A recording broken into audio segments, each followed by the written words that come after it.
रामू अपने छोले भटूरे के ठेले के पास एक पुराने स्टूल पर बैठा है और वो एक हाथ में गंदे कपड़े से मक्खियां उड़ा रहा है। बहुत चिड़चिड़ा लग रहा है। पास ही श्याम अपनी चाय की दुकान में चाय के ग्लास धोते हुए अपने काम में मगन है। रामू अपने आप से जोर से बड़बड़ाते हुए और गुस्से में कह रहा है, ये क्या है? हे भगवान, ये भी कोई रेलवे स्टेशन है? कहाँ मैं यहाँ व्यापार करने आ गया। सुबह से एक भी परिंदा इधर नहीं भटका है। सुबह इतनी मेहनत से बनाए हुए ये सारे भटूरे सूख कर पापड़ बन रहे हैं। ऐसा ही रहा तो मेरा तो दिवाला निकल जाएगा। श्याम अपना काम रोककर रामू की तरफ देखकर हंसते हुए कहता है, अरे रामू भैया, इतना घबरा क्यों रहे हो? वैसे भी स्टेशन पर दिन भर में कुल मिलाकर 2 ही पैसेंजर ट्रेनें आती हैं। उस पर तुम इतनी उम्मीदें लगा लोगे तो क्या ग्राहक आसमान से टपकेंगे? और फिर तुम्हारे भटूरों के बारे में मुझे नहीं पता क्या? वे इतने सख्त होते हैं कि गलती से कोई चबा ले तो उसके दांत टूटकर हाथ में आ जाना तय है। तुम अपना काम देखो यार। मेरे व्यापार और मेरे खाने से तुम्हें क्या मतलब? मेरे भटूरे जैसे भी हूँ, तुम्हें क्या? वैसे भी मैं छोटे मोटे सौदों का इंतजार करने वाला आदमी नहीं हूँ। मैं सही मौके की ताक में बैठा हूँ। एक बार कोई बड़ा हाथी जैसा मौका मेरे जाल में फंस गया तो फिर देखना मेरी कमाई कैसे होती है। देखो रामू, लालच हमेशा खतरनाक होता है। हमें उन अंगूरों की चाह नहीं करनी चाहिए जो हमारी पहुंच से बाहर हो। पसीना बहाकर कमाया हुआ 1 रुपया ही हमारे पास रहता है, वही हमें मानसिक शांति देता है। गलत रास्तों से आया पैसा कभी नहीं टिकता। हाँ हाँ, बस करो। बड़े ज्ञानी बनकर उपदेश दे रहे हो। मुझे मत सिखाओ। मुझे अच्छे से पता है कि पैसे कैसे कमाने हैं। शाम के 6 बजे हैं। अचानक मौसम बदल गया है। पूरा आसमान घने काले बादलों से घिरा हुआ है। बिजली चमकने और बादलों के गरजने की डरावनी आवाजें आ रही हैं। कुछ ही पलों में मूसलाधार बारिश शुरू हो जाती है। आंधी तूफान के कारण स्टेशन पर मौजूद गिने चुने यात्री छिपने के लिए प्लेटफॉर्म की ओर भाग रहे हैं। उनमें कमला भी है। कमला बारिश में पूरी तरह भीग चुकी है और ठंड से कांपते हुए अपने हाथ में पकड़े झोले को बचाने की कोशिश कर रही है। हे भगवान, कितनी भयंकर बारिश है। पल भर में ही पूरा का पूरा भिगा दिया। ठंड से जान निकल रही है। ऊपर से ट्रेन का भी पता नहीं कितनी लेट है। कब आएगी किसी को नहीं पता। इस ठंड में यहाँ से कैसे बचूं? ये नजारा देखकर रामू की आंखों में लालच आ जाता है। वो मन ही मन खुश होते हुए कहता है, वाह, बारिश के देवता ने मेरी सारी मुश्किलें हल कर दी। मेरे लिए तो जैसे लॉटरी का टिकट ले आए हैं। ठंड से कांपते इन लोगों को अब गर्मा गर्म खाना चाहिए। अब देखना मेरा दिमाग कैसे काम करता है। अब तो मेरी चांदी ही चांदी है। फिर वो तुरंत अपना स्टोव जलाता है और आंच तेज कर देता है और एक बड़े बर्तन में छोले की सब्जी गर्म करना शुरू कर देता है। पास ही रखी कढ़ाई में तेल डालकर आटा लेकर भटूरे तलना शुरू कर देता है। उस ठंडे मौसम में गर्म तेल में तलते भटूरों की महक और मसालेदार छोलों की खुशबू पूरे प्लेटफॉर्म पर फैल जाती है। ठंड से कांपते यात्रियों को वो खुशबू जैसे जीवन दान लगती है। उनके मुंह में पानी आने लगता है। कमला उस खुशबू से भूख बर्दाश्त नहीं कर पाती और धीरे धीरे रामू के ठेले के पास पहुंच जाती है। भैया, बहुत भूख लगी है। ठंड के मारे पेट में चूहे कूद रहे हैं। कृपया 1 प्लेट छोले भटूरे दे दो ना। जरूर दूंगा बहन जी, आपके लिए ही तो मैं यहाँ बैठा हूँ। 1 मिनट, गर्मा गर्म देता हूँ। लेकिन मौसम तो देख ही रही हो, कितना भयंकर बारिश हो रही है, इसलिए दाम थोड़े बढ़ गए हैं। दाम बढ़ गए? बारिश होने पर दाम कैसे बढ़ गए भैया? खैर, कितने बड़े हैं? ज्यादा कुछ नहीं बहन जी, 1 प्लेट सिर्फ 100 रुपए। 100 रुपए? ये क्या कह रहे हो भैया? कल ही तो हमारे गांव के लोग आए थे, तब तुमने 30 रुपए का दिया था। रातों रात 100 रुपए कैसे हो गए? अरे बहन जी, क्या कल ऐसी बारिश हो रही थी? भला इतनी मूसलाधार बारिश और भयंकर ठंड में तुम्हें गर्मा गर्म भाप निकलता हुआ खाना यहाँ और कहाँ मिलेगा? मेरे अलावा यहाँ कोई नहीं है। मैं अपनी मेहनत की मांग रहा हूँ। खाना है तो 100 रुपए दो और खाओ, नहीं तो भूख से कांपते हुए वहीं बैठी रहो। मेरा कोई नुकसान नहीं है। कमला के पास कोई और दूसरा रास्ता नहीं था।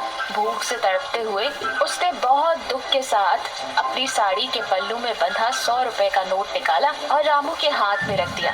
स्टेशन पर मौजूद बाकी यात्रियों ने भी भूख बर्दाश्त न हो पाने के कारण रामू के मांगे हुए पैसे दे दिए और मजबूरी में खाना खरीदा। रामू का गल्ला पैसों से भर गया। खुशी के मारे उसे दिन में ही तारे नजर आने लगे। श्याम कुछ दूरी पर अपनी चाय की दुकान से ये सब कुछ देख रहा था। रामू, ये सब बिल्कुल ठीक नहीं है। क्या कर रहे हो तुम? मुश्किल वक्त में लोगों की मदद करनी चाहिए, लेकिन उनकी लाचारी देखकर इस तरह उन्हें लूटना महापाप है। तुम अपना मुंह बंद रखो श्याम, तुम्हारे पास दिमाग नहीं है, तभी तो अभी तक वह छोटी सी चाय की दुकान चला रहे हो।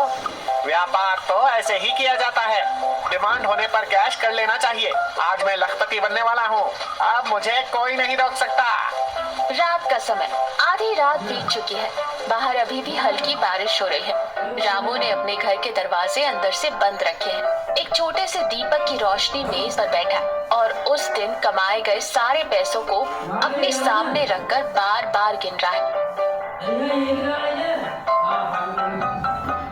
आहा, बारिश के देवता, तुम्हें मेरा शत शत प्रणाम। इस एक बारिश ने मेरी किस्मत बदल दी। मैंने कभी एक साथ 100 रुपए नहीं देखे थे और आज एक ही दिन में मैंने पूरे 1000 रुपए कमा लिए। ये सच में चमत्कार है। रेडियो पर बताया गया है कि कल भी ऐसी ही बारिश होगी। कल मैं और ज्यादा भटूरे बनाऊंगा। इस बार रेट 100 नहीं, सीधे 150 रुपए रखूंगा। जाएंगे कहाँ? मुझसे नहीं खरीदेंगे तो भूखे मरेंगे। अपनी अक्लमंदी पर मुझे खुद प्यार आ रहा है। अगले दिन दोपहर को रामू की उम्मीद के मुताबिक कल से भी ज्यादा तेज बारिश हो रही है। हवा भी तेज चल रही है। आज रामू भारी मात्रा में आटा और छोले की सब्जी बनाकर लाया है और ट्रेन का इंतजार कर रही कमला और कुछ अन्य यात्री स्टेशन के शेल्टर के नीचे भीड़ लगाए खड़े हैं। रामू जोर जोर से चिल्लाते हुए, आइए आइए बाबू आइए, ठंड से कांप रहे हैं तो आइए, गर्मा गर्म मुंह में पानी ला देने वाले छोले भटूरे खाइए। बारिश के मजे का आनंद लीजिए। एक प्लेट सिर्फ 150 रुपए में। आइए जल्दी कीजिए। रामू की बात सुनकर कमला का गुस्सा फूट पड़ता है। 150 रुपए?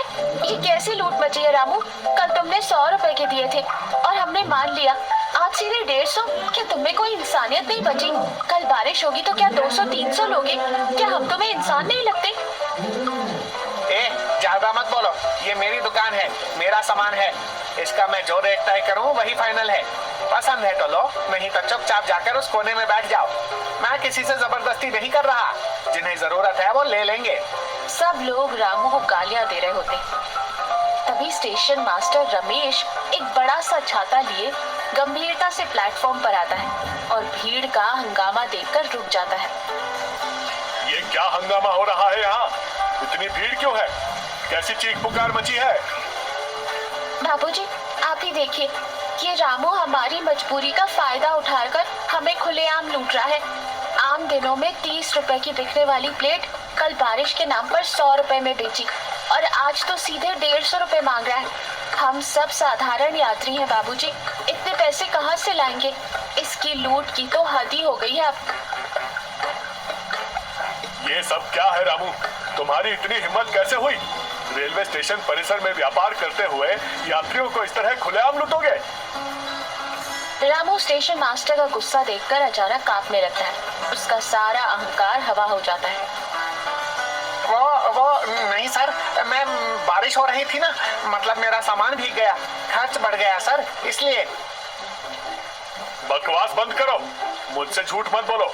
तुम्हें क्या लगता है मुझे नहीं पता यहाँ क्या चल रहा है? कल से ही मेरे पास तुम्हारी शिकायतें आ रही हैं। लोगों की मजबूरी का फायदा उठाकर गलत तरीके से पैसे कमाना चाहते हो। अगर मुझे पता चला कि तुमने तय रेट से 1 रुपया भी ज्यादा लिया है तो तुम्हारा ठेला तोड़कर तुम्हें धक्के मारकर बाहर निकाल दूंगा। तुम्हारा लाइसेंस रद्द करवा दूंगा, याद रखना। रामू हाथ जोड़कर रोते हुए और कांपती आवाज में कहता है, मुझे माफ कर दीजिए सर, भगवान की कसम मैं फिर कभी ऐसा नहीं करूंगा सर। लालच में आकर मैंने बहुत बड़ी गलती कर दी, इस बार मुझे माफ कर दीजिए सर। ठीक है, मैं तुम्हें सिर्फ आज के लिए छोड़ रहा हूँ, लेकिन याद रखना, अगर फिर से यात्रियों की तरफ से एक भी शिकायत आई तो सीधा पुलिस के हवाले कर दूंगा और जेल भिजवा दूंगा। फिर वहां से चला जाता है।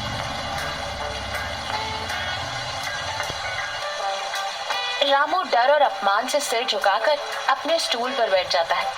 आसपास के सभी लोग उसे नफरत की नजरों से देख रहे हैं।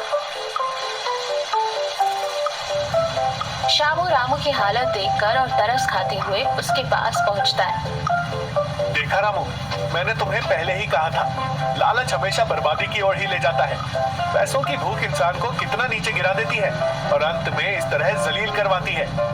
कुछ दिनों बाद मौसम बहुत सुहावना है, अच्छी धूप खिली है। रामू अपने ठेले के पास बैठा है, लेकिन उसके चेहरे पर पहले आने वाला घमंड नहीं है, बल्कि बहुत उदासी और दुख है। उसके ठेले के पास एक भी ग्राहक नहीं है, सभी लोग जानबूझकर उससे दूरी बना रहे हैं। क्या बात है रामू भैया, आज बहुत उदास लग रहे हो, क्या हुआ? अब मेरी जिंदगी में बचा ही क्या है श्याम। उस दिन के अपमान के बाद कोई एक इंसान भी मेरे ठेले की तरफ आंख उठाकर नहीं देखता। सबको मुझ पर गुस्सा आता है, सब मुझसे नफरत करते हैं। मैं अपना बनाया हुआ सारा खाना रोज कूड़े में फेंक रहा हूँ। मुझे मेरे गलती की सही सजा मिली है।